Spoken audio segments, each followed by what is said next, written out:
अपने फिजिक्स के महान शिक्षक मिस्टर रोशन झा को आमंत्रित करते हैं और बायोलॉजी के महान शिक्षक डॉक्टर फैसल सर को आमंत्रित करते हैं और मैथ के महान शिक्षक मिस्टर निशांत सर का स्वागत करते हैं।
आप लोगों के बीच रखेंगे, एक बार जोरदार तालियों से स्वागत कीजिए सर को। बहुत अच्छा लगा यहाँ आने से, आप लोग एकत्रित हुए और आप लोग जो तालियों में वो एनर्जी रखते हैं उससे बहुत खुश हुए। तो आप ध्यान से शांतिपूर्वक सर की कही गई बातें को दिमाग में रखेंगे और उस रास्ते पर चलेंगे। एक बार जोरदार तालियों से स्वागत कीजिए। बहुत बहुत धन्यवाद। सबसे पहले मैं यहाँ पर उपस्थित गणमान्य अतिथिगण एवं आप सभी छात्र छात्राएं सभी को हमारे टीम टच द स्काई की ओर से इस गणतंत्र दिवस पर 73वां गणतंत्र दिवस पर आप सभी को और ये इस गांव और समाज के लोगों को मैं नमस्कार, सलाम, आदाब करता हूं।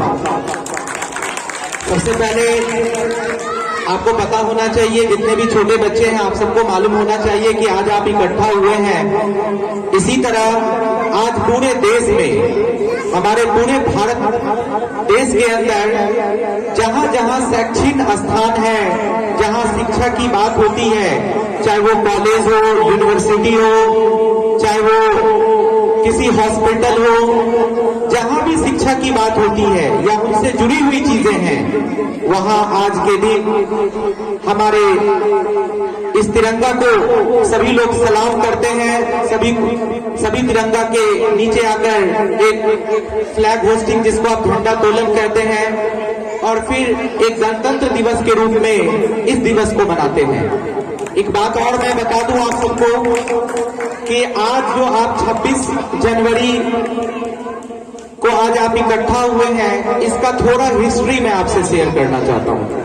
इसका अतीत आपको पता है कि हमारा देश जो आजाद हुआ था वो 15 अगस्त 1947 में हुआ था, और उस दिन हम लोग स्वतंत्रता दिवस के रूप में मनाते हैं। आज 26 जनवरी है, जब देश आजाद हुआ, अंग्रेजों को यहाँ से भगा दिया गया, हम गुलामी की जिंदगी जी रहे थे। उसके बाद हमारे देश में एक नियम हो, एक कानून हो, एक संविधान हो, उसको लागू किया गया। तारीख पे 26 नवंबर 1949 को ही हो गया था, मतलब संविधान पास हो गया था, लेकिन इसको लागू किया गया 26 जनवरी 1950 को। जिस दिन को आज हम सब मिलकर मनाते हैं, गणतंत्र दिवस के रूप में, रिपब्लिक डे के रूप में मनाते हैं। बच्चे, बहुत अच्छी बात आपको यहाँ पे जितने भी गणमान्य लोग थे बहुत अच्छी बात बताए, और मैं भी यहाँ आपको बताने ही आया हूँ। हम सब भी कभी ना कभी आप ही की तरह किसी चेयर पर बैठे हुआ करते थे। एक वक्त था, कल हम भी स्टूडेंट थे और आज हम शिक्षक हैं। आज यहाँ पे आपके बीच गणमान्य लोग हैं समाज के, वो भी कभी ना कभी स्टूडेंट हुआ करते थे और ऐसे ही कोई आते थे और उनको भी मोटिवेट करते थे। उन्हीं बच्चों में से जिन लोगों ने उनके मोटिवेशन को समझा, आज वो यहाँ है, आज वो आपके बीच है। और यही नहीं, पूरे देश में एक आला पोजीशन पर बैठे हुए हैं, चाहे वो ऑफिसर हो किसी भी रैंक का, चाहे वो डॉक्टर हो, बड़े से बड़े डॉक्टर, इंजीनियर, आज सब इसी चेयर से उठकर गए। जहां आज आप बैठे हुए हैं, कल भी आपका दिन वही आएगा जो आज सबका है, यानी कल आपका भविष्य बहुत उज्जवल होगा, ये बात तय है। लेकिन उसके लिए शर्त होता है।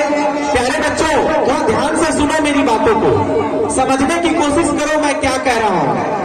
अब आपकी उम्र, इसमें बहुत ऐसे भी बच्चे हैं जो शायद नहीं समझ रहे होंगे क्या हो रहा, 26 जनवरी है, वो एक खुशी का त्योहार समझ रहे हैं। बहुत बच्चे इसमें ऐसे हैं जो क्लास 8 के होंगे, 9th के होंगे, 7th के होंगे, 8 के होंगे, उनको तो पता चल रहा होगा कि सर यहाँ पर क्या कहने जा रहे हैं। सबसे बड़ी बात आती है शिक्षा, क्योंकि हम लोग का जो बेसिक है वो 5 चीज है, वो सब जानते हैं। उसमें सबसे नीड जो जरूरी है आज के डेट में लाइफ में, वो है एजुकेशन। एजुकेशन के बाद बहुत सारी चीजें आती हैं जो रोजमर्रे की जिंदगी में अगर वो नहीं हो तो हम सरवाइव नहीं कर सकते। लेकिन एजुकेशन और शिक्षा एक ऐसी चीज है जो हमें जानवर से इंसान बनाता है। अगर हम आज एजुकेशन नहीं लेंगे तो हम रोड पर किसी को भी गाली बक देंगे, किसी को भी, बड़े लोगों को कुछ से कुछ बोल देंगे। मतलब शिक्षा एक ऐसी चीज है कि आपके अंदर झुकाव लाता है, आपको एक बड़ा इंसान बनाता है। जब आप झुक गए, समझिए आपके अंदर शिक्षा है, तभी आप झुकेंगे। शिक्षा नहीं है, आप अर के बात करेंगे, आप जो भी बात करेंगे वो बेसलेस होगा और आपकी अहमियत इस समाज में नहीं होगी। आपको लोग, समाज आपको टोकेगा भी नहीं, आपसे बात नहीं करेगा। शिक्षा की कितनी बड़ी अहमियत है। मैं इस माइक के द्वारा सबसे पहले आपके स्कूल के जो डायरेक्टर हैं हरिओम जी, वो हमारे टच द स्काई के कभी न कभी छात्र हुआ करते थे, लेकिन आज उन चीजों को, सर के मोटिवेशन को समझा तो आज वो एक बहुत बड़ा एम्पायर खड़ा कर दिया आपके गांव में, एक छोटे से गांव में, ताकि यहाँ के बच्चे शिक्षा के लिए जो दूर जा रहे थे वो दूर न जाकर के अपने ही घर में, अपने कस्बे में, अपने मोहल्ले में अच्छी शिक्षा ले सके। इसके लिए मैं हरिओम को बहुत बहुत धन्यवाद देना चाहता हूँ और मैं उन्हीं को धन्यवाद नहीं देना चाहता हूँ। इस कड़ी को, इस मंजिल को जिन लोगों ने सपोर्ट करके उनको इस मकान तक पहुंचाया है, उसमें सबसे बड़ा हाथ इस गांव के समाज का है, इस गांव के गणमान्य व्यक्ति का है। मैं पिछली बार भी आया था, मैं उन्हीं चेहरों को आज भी देख रहा हूँ आपके बीच। मैं धन्यवाद करता हूँ इन सारे लोगों का जिन्होंने इनको एक सपोर्ट किया, एक मंच प्रोवाइड करवाया और समाज को एकत्रित किया। आज आप यहाँ इसी कारण से, तो आज इस कड़ी को बढ़ने में कोई अकेला किसी से नहीं होता है। जब तक समाज का सपोर्ट नहीं हो, गांव वाले का सपोर्ट नहीं हो, तब तक कोई आगे नहीं बढ़ता है। तो आज हम सब शिक्षा के लिए इकट्ठा हुए, शिक्षा पाने के लिए इकट्ठा हुए, एक अच्छी एजुकेशन मिले और हम अपने जीवन में कामयाब हो जाएं। मुझे याद है, मैं अपनी पढ़ाई करने के लिए 1993 में पटना गया था। मैं आपको एग्जाम्पल बता रहा हूँ। उस समय में 1993 की बात है, उस समय में सुपौल बाजार में एक स्कूल हुआ करता था, एक छोटा सा स्कूल, पूरे सुपौल बाजार की मैं बात कर रहा हूँ। एक छोटा सा स्कूल और एक छोटे से झोपड़ी में चलता था, इस्लामिया पब्लिक स्कूल के नाम से जाना जाता था। और उस छोटे स्कूल में मैंने नर्सरी क्लास पढ़ा, लेकिन मतलब जो एजुकेशन सिस्टम होना चाहिए पढ़ाई का, वो उस समय उतनी अच्छी नहीं थी। तो मेरे फादर ने दिया पढ़ने के लिए। पटना में डॉक्टर अब्दुल है साहब का स्कूल, जिनका पारस हॉस्पिटल आज है, उन्हीं के स्कूल में मैंने अपनी इब्तदाई तालीम ली। शुरुआत की जो तालीम होती है वही मैंने लिया। और मुझे याद है कि उस जमाने में सुपौल क्या कि दरभंगा में भी अच्छी स्कूल नहीं हुआ, लेकिन लेकिन आज मैं देखता हूं कितने साल बाद, लगभग अगर 93 से जोड़े, अभी 2023 चल रहा है, 10 साल उधर और 20-30, लगभग 30 साल बाद आज मैं देख रहा हूं, मुझे बहुत खुशी हो रही है कि आपके इस छोटे से गांव में, जिसके बारे में कोई कल्पना भी नहीं कर सकता था, और उस गांव में एक स्कूल है और यहाँ के बच्चे उस स्कूल में अपनी अच्छी शिक्षा ले रहे हैं। इसके लिए मैं कितना भी धन्यवाद दूं हरिओम जी को। ये सबसे बड़ी बात है मेरे लिए कि मैं उस दिन भी आया था और आज भी आया हूँ। मैं उस दिन जब आया था तो उस वक्त वो स्टेज हुआ करता था और ये ऐसा ही पड़ा हुआ था, और आज मैं आया हूँ जब मुझे लगता है 1 साल भी नहीं हुआ और इतने चेंजेस दिख रहा है, इतना मतलब बदलाव कहीं न कहीं आपके लिए हो रहा है। ये शिक्षा, यहाँ के बच्चे अच्छी शिक्षा ले, अच्छा एजुकेशन ले, ताकि आप आगे बढ़ो। आज इसीलिए सब लोग इकट्ठा हुए। अब है क्या, मैं अब यहाँ के गार्जियन से मुखातिब होना चाहता हूँ। अगर मेरी आवाज इस गांव में जहां तक भी जा रही हो, आप मेरी बातों को सुने और समझें। मैं एक बहुत छोटा सा एग्जाम्पल देना चाहता हूँ। आज अगर मेरे पिताजी अगर वो खाने पर ध्यान दे देते, जमीन एक्वायर करने पर ध्यान दे देते और पैसा बटोरने पर ध्यान देते, तो आज मैं इस जगह नहीं खड़ा होता। आज जो मेरी जगह है, जहां मैं माइक लेके खड़ा हूं, शायद इस लायक नहीं होता, एक शिक्षा की वजह से। तो मैं इन गांव वाले से कहना चाहता हूं कि आप अपने जीवन में आप 1 रोटी कम खाइए और अपनी बच्चे को अच्छी एजुकेशन, क्योंकि अगर आज जैसे आप कहीं जमीन खरीदते हैं, उस जमीन को देखने के लिए आप 10 बार जाते हैं, अपने परिवार को लोगों को लेके जाते हैं कि मैंने इतनी जगह खरीदी है। सोचिए, एक बेटा को आपने जन्म दिया है, एक बेटी को आपने जन्म दिया है, वो जमीन से भी कहीं बढ़कर है। अगर आप उस पर उससे थोड़ा भी 10% ध्यान दे देंगे तो वो कामयाब हो जाएगा, और फिर जो जमीन आपने जिस बच्चों के लिए खरीदा है वो आपका दोगुना हो जाएगा। नहीं तो पता ये चलेगा कि आप अगर बच्चे को एजुकेशन नहीं दे रहे हैं तो वो जमीन जो आज आपने मेहनत की कमाई से खरीदा है, कल आपका बेटा उसको बेच देगा और आज फिर आपका नाम भी खराब होगा। जिस चीज के लिए आप आज जाने जाते हैं वो नाम भी बेकार कर देगा। तो शिक्षा में इतनी ताकत है, एजुकेशन में इतनी ताकत है। इसलिए मैं गांव वाले से, समाज वालों से ये कहना चाहता हूं कि आपके गांव में स्कूल है और ऐसा अवसर नहीं मिलने वाला, सुनहरा अवसर नहीं मिलने वाला। बच्चे को पढ़ाने के लिए लोग कहां भेजते हैं। माँ बाप आज पैसे कमाने के पीछे भाग रहे हैं कि हमारा बच्चा एक टाइम का खाना ढंग से खाए, अच्छा कपड़ा पहने, क्या अच्छी एजुकेशन ना ले। जिसकी सबसे ज्यादा जरूरत आज के डेट में है उन बच्चों को, तो अच्छी शिक्षा बहुत जरूरी है। और अच्छी शिक्षा के लिए लोग अपने बच्चे को, अभी मैं देखा इसी गांव का बच्चा कोटा में पढ़ रहा है, मेडिकल की तैयारी कर रहा है। इसी गांव का बच्चा IIT JEE मेंस की तैयारी कर रहा है। इसी गांव का बच्चा अलग अलग जगह पर डॉक्टर है, इंजीनियर है। कहीं न कहीं उनके माँ बाप बच्चों के शिक्षा पर ध्यान दिए, तभी आज वो उस जगह पर है। आज आप सब लोग अगर सोचिएगा कि आपके छोटे बच्चे हैं, अभी से ही जितना समय आप अपने हर कामों पर देते हैं, उससे 10%, 20% समय अपने बच्चों पर भी निकालिए कि मेरा बच्चा कहाँ जा रहा है, क्या कर रहा है, किस स्कूल में पढ़ रहा है, कितने बजे जाता है, कितने बजे आता है। उसका रूटीन चेक कीजिए कि आपसे डरता है, वो आपकी इज्जत करता है। जिस दिन आपकी इज्जत करना छोड़ देगा, समझ लीजिए कि वो किसी की इज्जत नहीं करेगा और वही बच्चा खराब होता है। जब तक आप टाइट नहीं रहेंगे, बच्चे टीचर के पास कितना देर रहता है, बच्चा स्कूल में कितना देर रहता है, पूरे 24 घंटा में 6 घंटा। लेकिन आप सोचिए 6 घंटा माइनस करने के बाद आपके 24 घंटा में कितना घंटा बचता है? लगभग 18 घंटा। 18 घंटा तो वो घर पर है, तो इसमें सबसे ज्यादा जिम्मेदारी किसकी होनी चाहिए? एक माँ बाप की होनी चाहिए। उन बच्चों को सही डिसिप्लिन देने के लिए, अगर आप सही डिसिप्लिन बच्चों को देंगे तो आपके बच्चे कामयाब होंगे और वो आगे बढ़ेंगे। और जिस दिन आगे बढ़ गए, सोचिए जो आपने नहीं सोचा वो करके दिखाएगा। क्या आज हरिओम के पिता कभी सोचे होंगे कि हमारा बेटा कभी स्कूल चलाएगा? क्या उनकी कभी ऐसी सोच रही होगी? लेकिन नहीं, उन्होंने पहले अपने बच्चों को एजुकेशन दिया और फिर आज वो कर दिखाया। तो मैं उनके पिता का भी बहुत बहुत धन्यवाद, उनके पिता को नमन करता हूँ, धन्यवाद देता हूँ कि आपने अपने बच्चे को ऐसी शिक्षा दी कि वो शिक्षा बांट रहा है। दुनिया में सबसे बड़ा काम यही है, शिक्षा लो और शिक्षा को बांटो। ये सबसे बड़ा एजुकेशन है। आपको तो सब कुछ बता ही दिया, आप सब कुछ समझते ही हैं। अब मैं अपने बारे में बता दूं। मेरा नाम फैसल आजम, मुझे लोग फैसल सर के नाम से जानते हैं।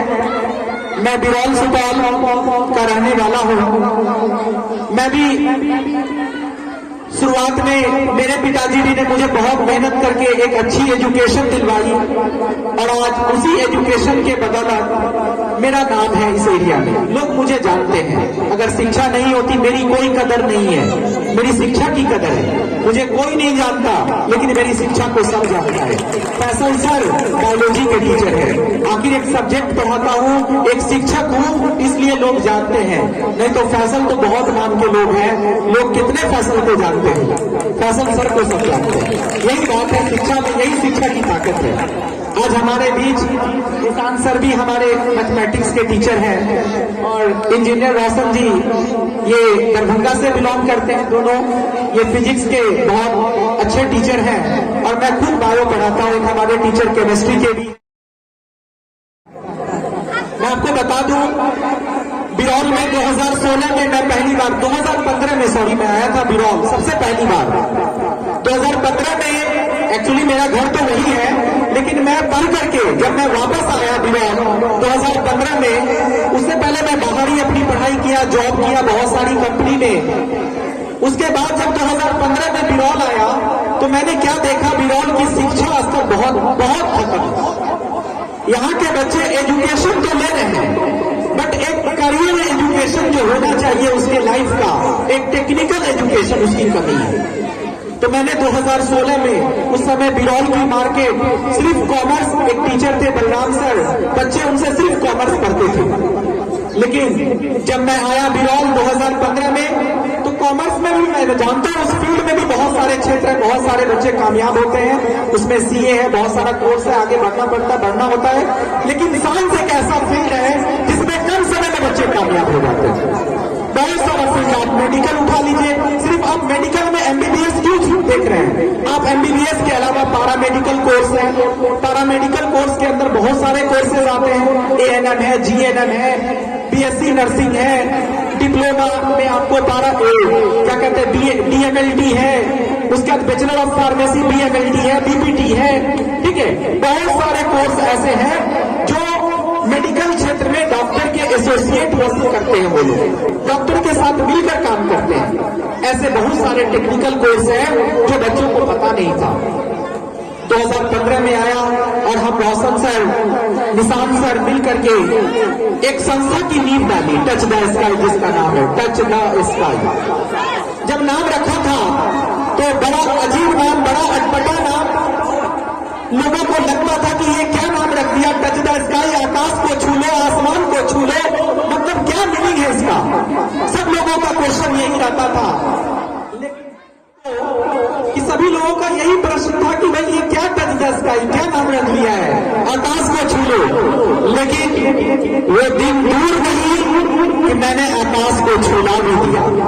मेरे बहुत बच्चे ऐसे हैं, बिरौल के बच्चे, बिरौल अनुमंडल के बच्चे या इस एरिया के बच्चे बहुत ऐसे हैं जो टच द स्काई की मेहनत से आज वो डॉक्टरी की पढ़ाई कर रहे हैं। बनारस हिंदू यूनिवर्सिटी में, अलीगढ़ मुस्लिम यूनिवर्सिटी में, जामिया मिलिया इस्लामिया से बहुत बच्चे बीडीएस कर रहे हैं, बहुत बच्चे बीपीडी कर रहे हैं, जामिया हमदर्द में भी बहुत बच्चे हैं। आज उसी टच द स्काई की मेहनत से बच्चे मेडिकल फील्ड में गए। और यही नहीं, मैं आपको इंजीनियरिंग फील्ड का भी मैं बता रहा हूँ। अकबरपुर बेग का नाम आपने सुना होगा, वहां के एक बच्चे थे बहुत गरीब, उनके पिताजी आए हम लोग के पास और कहने लगे सर मैं पैसा नहीं दे सकता, मेरे पास इतने पैसे नहीं है कि मैं आपको अपने बच्चे को पढ़ाने के लिए आपको मैं पैसा दे सकता हूँ, लेकिन सर मैं इतना जरूर विश्वास आपको दिलाऊंगा कि आपके संस्था में अगर मेरा बच्चा पढ़ेगा तो ये बच्चे में है क्वालिटी, मैं जानता हूँ ये आपके संस्था का नाम रोशन करेगा। मैंने ये उनसे कहा कि पैसा ही अगर शिक्षा में बाधा होता तो फिर हम लोग क्यों यहाँ पे हैं फिर से। शिक्षा में पैसा कहीं बाधा नहीं होता, ये बात अपने दिमाग से निकाल दी। और मैंने उन बच्चों को पढ़ाया, 2 साल अपने यहाँ कंटिन्यू क्लास लिया और मैं उस बच्चे की कामयाबी आपसे शेयर कर रहा हूँ। वो बच्चा दरभंगा इंजीनियरिंग कॉलेज का फर्स्ट अटेम्प्ट में निकाल लिया है, अच्छे रैंक से निकाला और जाके दरभंगा इंजीनियरिंग कॉलेज में उन्होंने एडमिशन लिया। उसको 4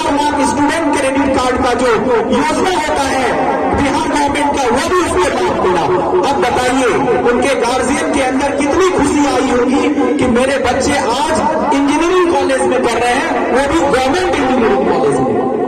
ऐसे बहुत एग्जाम्पल है।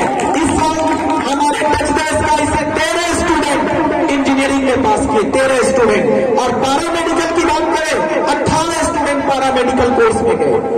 तो टच द स्काई मेहनत कर रही है कि नहीं?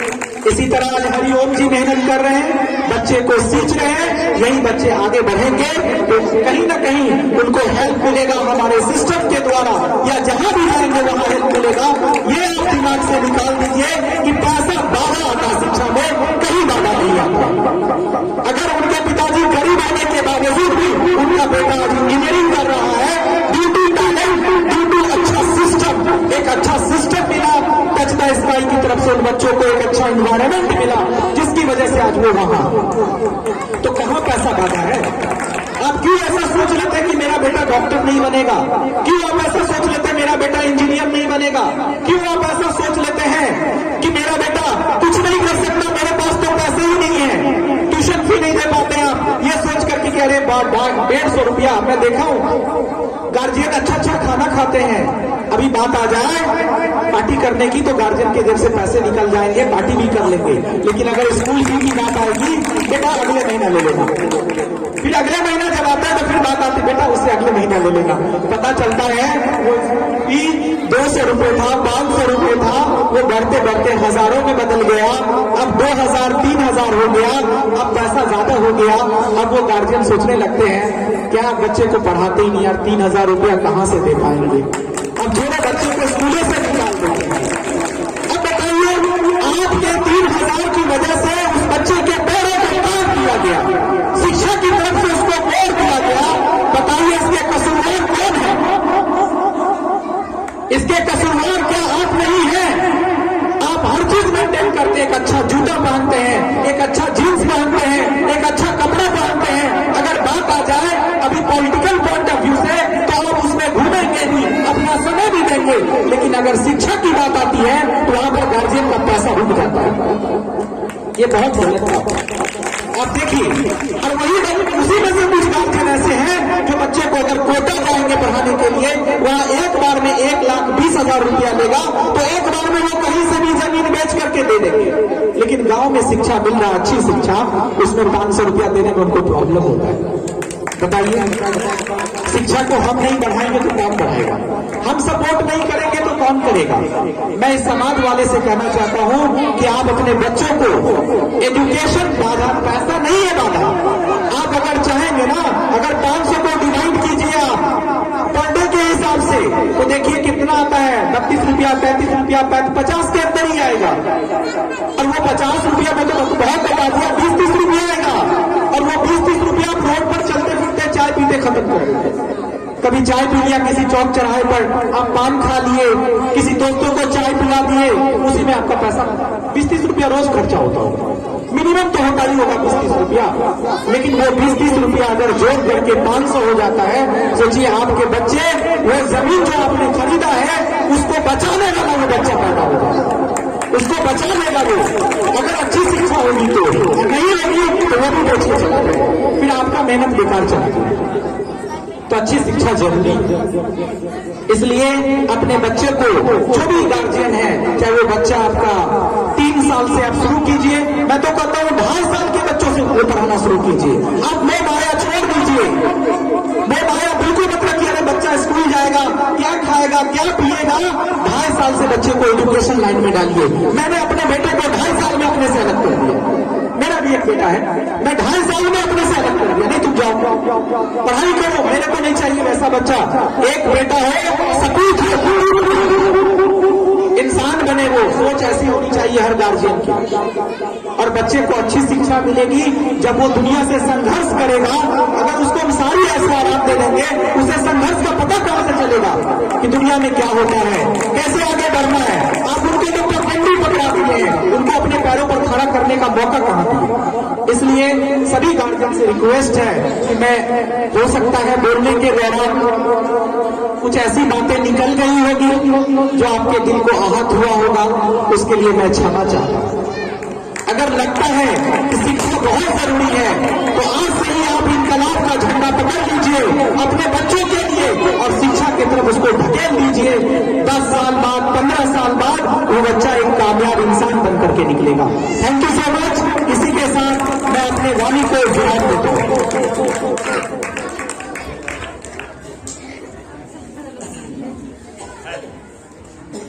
हेलो सर, यहाँ पे जैसे ग्रामीण क्षेत्र में बहुत बच्चे के दिमाग में ये भर दिया जाता है कि गांव में रह के हम इंजीनियरिंग, मेडिकल इस सब की तैयारी नहीं कर पाएंगे। उसको बार बार फोर्स मिलता है उसके दोस्तों के द्वारा, जो मैं पटना में रह के पढ़ता हूँ, मैं कोटा में रह के पढ़ता हूँ, तो अपने गार्जियन को भी बोलो वहां पे नाम लिखा देने के लिए, एडमिशन करा देने के लिए, तो तू भी डॉक्टर बन सकता है, तू भी ये बन सकता है। क्या एडमिशन कराने से ही डॉक्टर इंजीनियर बन जाएगा? उसे प्रयास भी करना होगा। क्या हमारे यहाँ वो व्यवस्था नहीं है जो उस चीज को पाने के लिए हमें 10 गुना 20 गुना पैसा खर्च करने के लिए दूसरे स्टेट जाना पड़ेगा? क्या मेरी यहाँ वो व्यवस्था है? उस चीज के बारे में बता दीजिए इन लोगों को। बहुत अच्छा क्वेश्चन है हरिओम जी का। दम ये एक जमीन से जुड़ा हुआ क्वेश्चन है। मुझे अच्छा लगा ये क्वेश्चन इन्होंने मुझसे किया। मैं आपको इसके बारे में बताना चाहूंगा। मैंने पहले ही कहा, एक एग्जाम्पल आपको अभी दिया था अकबरपुर बैंक का। न जाने ऐसे बहुत सारे एग्जाम्पल आते हैं। जो बच्चे कोटा में पढ़ते हैं, ऑब्वियसली है कि वो बोलते होंगे अपने फ्रेंड को, अपने सर्कल में, कह रहे भाई तुम भी कोटा आ जाओ, यहाँ अच्छी पढ़ाई होती है। यहाँ मैं ये कहना चाहता हूँ कि पढ़ाई कहीं खराब नहीं होती है। जो कोटा में पढ़ाई होती है, जो किताब, वही किताब आपके बिरौल में भी पढ़ाई होती है, वही किताब आपके दरभंगा, पटना, सब जगह वही किताब चलती है। डिपेंड करता है स्टूडेंट के चाह पर, डिपेंड करता है स्टूडेंट के इच्छा शक्ति पर कि वो लेना कितना चाहता है, वो करना कितना चाहता है। और तीसरी बात इन्वायरमेंट पर, जहां का शिक्षा स्तर एक इन्वायरमेंट प्रोवाइड करता हो। आप कभी, अगर आप लोगों में से कभी आप बिरौल के रास्ते से गुजरे होंगे, शायद बस स्टैंड से ब्लॉक की तरफ, जो ब्लॉक वाला रास्ता है, तो आपको लगा होगा अरे यार कहीं यूनिवर्सिटी के रोड में तो नहीं आ गए। क्या ऐसा लगता है आप सबको? वहां पर स्टूडेंट की जो भीड़ आपको दिखती होगी, कोचिंग से निकल रहे हैं, जा रहे हैं, आ रहे हैं, हजारों की तादाद में, तो लगता है कहीं यूनिवर्सिटी में तो नहीं आ गए, कहीं यूनिवर्सिटी कैंपस से तो गुजर नहीं रहे हैं। मैं आपको बताना चाहता हूं, मैं उन छात्रों से भी रूबरू होना चाहता हूं जो इस तरह की सोच रखते हैं। देखिए डियर स्टूडेंट, एजुकेशन, अगर आप मेडिकल की चाह रखते हैं, अगर आप इंजीनियरिंग की चाह रखते हैं, तो इसके लिए सबसे बेस है एनसीईआरटी किताब। एनसीईआरटी जो टेक्स्ट बुक होता है, जिसे Bihar Indian government, central government ने उस किताब को डिजाइन किया है। वो किताब को 1-2 राइटर के द्वारा नहीं लिखा हुआ है, उस किताब को 14 से 15, 16 साइंटिस्ट लिखे हैं। एनसीईआरटी किताब को प्रोफेसर लिखे हैं, बड़े बड़े स्कॉलर ने उस किताब को लिखा है। और आपको जितनी भी इंजीनियरिंग एग्जाम का जो भी सिलेबस होता है, चाहे वो नीट एग्जाम का जो भी सिलेबस होता है, वो सिर्फ एनसीईआरटी होता है। अगर आप घर पर भी चाहिए ना, तो इस छोटे से गांव में भी बैठ के आप मेडिकल निकाल सकते हैं। जरूरी नहीं है उसके लिए कोटा ही। कोटा में तो हर साल 10 लाख स्टूडेंट जाते हैं। रिजल्ट कितना होता है आपको पता है? रिजल्ट मात्र होता है 500। 10 लाख स्टूडेंट का 500 रिजल्ट, रेशियो निकालिए कितना हुआ। बाकी स्टूडेंट क्या किया? उसी में से कुछ स्टूडेंट सुसाइड भी कर लेते हैं। गार्जियन का प्रेशर, बेटा तुम्हारे पीछे बहुत पैसा खर्च कर दिया, तुमसे मेडिकल नहीं निकला, अब तुम घर बताना आता वहीं से, या कोई ऐसा डिसीजन अपने लाइफ में ले लेता है कि वो घर भी नहीं आता, उधर कुछ कर लेता है। मैं ये कहना चाहता हूं, इस बात को गार्जियन को भी समझना चाहिए कि कोटा में हर साल 10 लाख स्टूडेंट जाते हैं, कामयाब मात्र 1 से 2% होता है। 99 लाख, मतलब 9,999, समझिए स्टूडेंट जो है 9,90,999 स्टूडेंट वहां फेल्योर ही रहते हैं, वो पास नहीं करते हैं। क्या वो बच्चे, मैं ये कहता, गार्जियन का तो पैसा लग गया, क्योंकि वहां आपके गाइडेंस में नहीं है वो बच्चे। सबसे बड़ी बात है, आपसे बच्चे दूर हैं, वो क्या कर रहे हैं, किस समय पढ़ाई कर रहे हैं, क्या आपको पता है? आप फोन करेंगे तो बच्चा कहेगा हाँ पापा मैं तो पढ़ रहा हूं, लेकिन वो पढ़ाई कर रहा है कि दोस्तों के साथ घूम रहा है, कोटा में फ्रेंड के साथ होटल में जा रहा है, कहां जा रहा है ये आपको पता है? बिल्कुल नहीं पता होगा। यही चीज मैं कहना चाहता हूं कि अपने बच्चों को क्लास 12 तक अपने पास ही रखें। जब तक वो मैच्योर नहीं हो जाए तब तक उसको अपने पास रखें, अपने गाइडेंस में रखें, नहीं तो वही बच्चा बिगड़ जाता है। आज माँ बाप को समाज में शर्मिंदा होना पड़ता है, उसका बच्चा उस लड़की के साथ भाग गया, उसका बच्चा वहां भाग गया, बड़ा शर्मिंदा खड़ा होना पड़ता है। ये सब सुनते हैं समाज में तो बहुत शर्मिंदा हम लोग भी होते हैं। और इन सब का श्रेय क्या है पता है? वही बच्चे भागते हैं जिनका गार्जियन का उन बच्चों पर फोकस नहीं रहता है, वो उनके अंडर में नहीं होता है। बच्चे को बाहर पढ़ा रहे हैं, बच्चे को फ्रीडम दे दिया। आप बच्चे को जब तक 12वीं न कर ले, 12वीं बच्चा करता है 16 साल, समझ लीजिए भाई। टेंडर एज होता है 19 साल तक, टीनेजर्स जिसको बोलते हैं। 19 साल तक बच्चों को अपने गाइडेंस में रखना होगा, जब तक वो टीनेजर एज क्रॉस न कर जाए। अगर वो रखेंगे आप तो आपका बच्चा कामयाब होगा। और मेडिकल इंजीनियरिंग तो उसके धूल, उसके हाथ का महल है, अगर चाहे तो आराम से हो जाएगा। बस किताब पढ़ना है, to the point NCERT book को, और उसी को एक किताब को 10 बार पढ़ना, अच्छे से करना है, और मेडिकल इंजीनियरिंग भी होगा। हरिओम का जो सवाल था वो सवाल का यही आंसर है कि आप अच्छे से कहीं भी रहें, अपने बुक को, अपने सिलेबस को अच्छे से स्टडी करें और कामयाबी मिलेगी। Thank you so much.